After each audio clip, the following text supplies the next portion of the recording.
When Lily checked into the old hotel on the edge of town, she was just looking for a quiet night.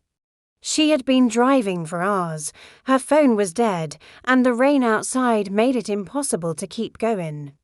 The front desk clerk barely looked up when she entered.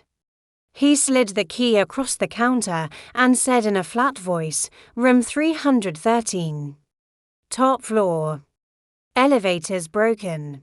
Lily took the key and climbed the creaky stairs, the carpet musty and worn. As she reached the third floor, the hallway lights flickered. Her room was at the end of the corridor. When she stepped inside, the first thing she noticed was the huge mirror on the wall. It was old, dusty, with a gold frame that looked more like it belonged in a museum than a hotel. She unpacked her bag, plugged in her phone, and lay on the bed. But something felt off. The air was heavy still. She glanced at the mirror and froze. A dark figure stood behind her. She jumped up and turned around, but there was no one there. The room was empty. She looked back at the mirror, nothing. Just her own reflection, pale and shaking. Trying to calm herself, she laughed nervously. "I'm just tired. I imagined it." But as the night wore on, strange things began to happen. The lights dimmed for a second, then flickered back. The TV turned on by itself, playing static. And the mirror started to change. At first, it was subtle. Her reflection would move just a second too late, or stare at her even when she turned away. Then, around 13 a.m., her reflection smiled at her. But Lily wasn't smiling. She stepped back in horror. Her reflection moved forward.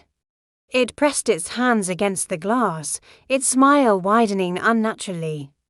Then it mouthed something. "Let me in," Lily screamed and threw a towel over the mirror.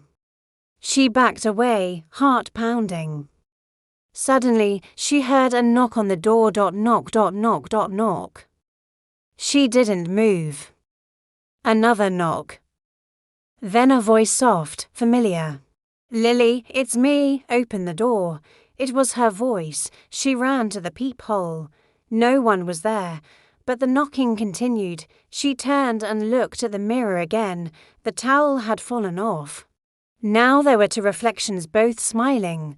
One of them reached through the glass, its hand stretching out, becoming real.